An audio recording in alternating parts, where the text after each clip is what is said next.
नमस्कार, जय Hind. Super hits 93.5 red FM से मैं हूं रौनक और मैं स्वागत करना चाहूंगा, वेलकम करना चाहूंगा डॉक्टर नीरज निश्चल का, associate professor department of medicine, AIIMS Delhi. और कोविड 19 से जुड़ी हुई हर एक कोशिश में सर आप शुरू से ही जुड़े हैं। पहले आप स्टूडियो में आए थे, आज हम लोग इस वीडियो कॉल के थ्रू बात कर रहे हैं। तब से लेकर अब तक बहुत सारी चीजें बदल गई है, क्या कहना चाहेंगे इस बारे में? हाँ, ठीक है। कई लोग जो टेक्नोलॉजी से भागते थे, जैसे मुझे भी कोई खास पसंद नहीं था ये सारी चीजें, लेकिन अब लगता है कि ये वे ऑफ लाइफ है एंड आई थिंक हम दूर रह के भी एक दूसरे से हमेशा कनेक्टेड रह सकते हैं। परफेक्ट। सर, वैक्सीन कैसे काम करती है? बहुत ही बेसिक सा सवाल है जो ज्यादातर लोग पूछते हैं, तो उसके बारे में संक्षेप में क्या कहेंगे आप? तो मैं सिंपल शब्द में ये कहूंगा कि वैक्सीन का काम है, जैसे अगर आप नेचुरली इन्फेक्ट होते हैं तो धीरे धीरे बॉडी आपकी इम्यूनिटी बनाती है, लेकिन उसमें रिस्क ये रहता है कि अगर ठीक हो गए तो अच्छी बात है, आपकी बॉडी इम्यूनिटी बना लेगी हफ्ते 10 दिन में। लेकिन अगर बीमारी के चलते कॉम्प्लिकेशन हो गया तो आपकी जान भी जा सकती है, या जान बचे तो कॉम्प्लिकेशन के साथ आपको पूरी लाइफ बितानी पड़ सकती है। तो वैक्सीन का काम है कि ये जो कॉम्प्लिकेशन वाला एस्पेक्ट को हटा के एक close to that natural infection को मिमिक करते हुए बॉडी में इम्यून सिस्टम को इस वे में रिस्पॉन्सिव करता है, ताकि फ्यूचर में वो इन्फेक्शन अगर बॉडी में आए तो बॉडी पहले से तैयार हो और उस इन्फेक्शन को बीमारी में कन्वर्ट होने से कंट्रोल कर पाए। Perfect, perfect sir. दो वैक्सीन क्यों है? लोगों का एक कॉमन सवाल ये भी है, क्या कोई उसमें से एक कम इफेक्टिव है? देखिए, ऐसा है कि वैक्सीन जो बनाने का जो टेक्नोलॉजीज है उसमें डिफरेंट एस्पेक्ट्स हैं। कुछ वायरस को मार के बनाया जाता है, कुछ उसके पार्ट को निकाल के किसी और वेक्टर में इंट्रोड्यूस करके बनाया जाता है, और जो यूएस वगैरह में जो मॉडर्ना और फाइजर है वो थोड़ा और एडवांस टेक्नोलॉजी है, जैसे कि एमआरएनए सीधा, क्योंकि कोई भी इम्यून सिस्टम रिस्पॉन्स जो भी आएगा वो डीएनए आरएनए के थ्रू ही आता है। अल्टीमेटली मैसेंजर आरएनए बॉडी को एडवाइस करता है कि भाई ये एंटीबॉडी बनाओ। हमारे पास जो दो वैक्सीन है उसमें कोई बहुत फर्क नहीं है, दोनों ऑलमोस्ट सिमिलर है।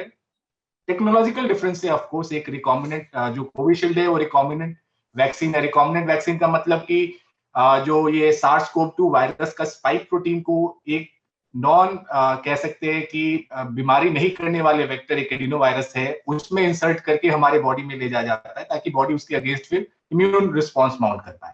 जबकि जो कोवैक्सीन है उसमें पूरे वायरस को मारकर हम इंजेक्ट कर रहे हैं, इनएक्टिवेटेड वायरस है, तो एक तरह से कंप्लीट वायरस दे रहे हैं जो बीमारी नहीं कर सकता है लेकिन डेफिनेटली इम्यून रिस्पॉन्स जनरेट करेगा।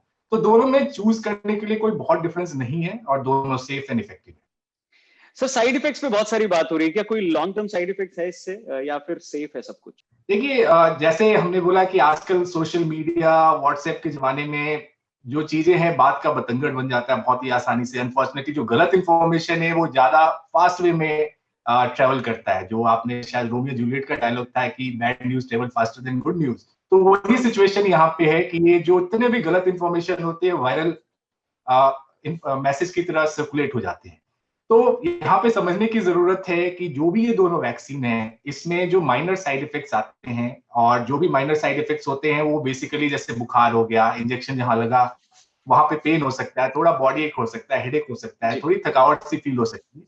जहां तक लॉन्ग टर्म साइड इफेक्ट की बात है, अभी तक कोई ऐसा लॉन्ग टर्म साइड इफेक्ट नहीं है, और वैक्सीन से नॉर्मली कोई लॉन्ग टर्म साइड इफेक्ट हम देखते भी नहीं है। जो भी इफेक्ट आना होता है वो पहले हफ्ते 10 दिन में रहता है, या लेटेस्ट महीने 1.5 महीने में वो अपरेंट हो जाता है, जो कि इन दोनों वैक्सीन के साथ अभी तक कुछ रिपोर्टेड नहीं है। सो वैक्सीन लगाने के बाद और इम्यूनिटी डेवलप होने के बीच भी क्या लोग इन्फेक्ट कर सकते हैं किसी दूसरे को?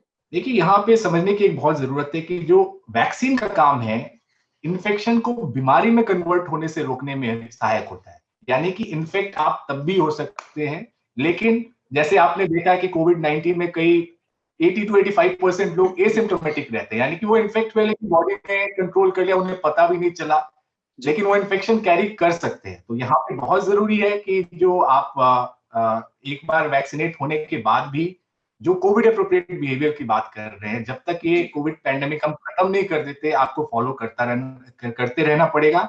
और जो 2 डोजेस लगते हैं वैक्सीन के 4 वीक्स अपार्ट में, जो सेकेंड डोज जो बूस्टर डोज है उसके भी 2 हफ्ते बाद से हम एक्सपेक्ट करते हैं कि बॉडी का एक्चुअल इम्यून रिस्पॉन्स इस बीमारी के अगेंस्ट आता है।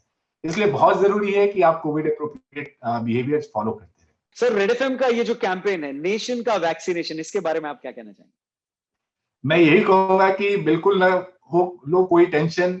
जब भी नंबर आए फटाफट करवाओ वैक्सीनेशन, क्योंकि इसी से सेफ होगी हमारी फैमिली, हमारा नेशन। तो जो भी वैक्सीनेशन से रिलेटेड मिस इन्फॉर्मेशन आप तक आ रही है, उसका कैरियर ना बने, उस मिस इन्फॉर्मेशन के अगेंस्ट आप बैरियर बने, इसको आगे नहीं जाने दे। जो भी डाउट्स है, ऑफ कोर्स आपके मन में डाउट्स आएंगे इस वैक्सीन को लेके, बट उसको क्लैरिफाई करवाइए ताकि कोई हेजिटेंसी न रहे। इस वैक्सीनेशन के लिए बहुत जरूरी है। Thank you very much doctor Neeraj Nischal, associate professor, department of medicine, AIIMS New Delhi. और रेड एफएम की पूरी टीम की तरफ से और जितने सुनने वाले हैं उन सब की तरफ से धन्यवाद आपको। 9 3.5 बजाते रहो।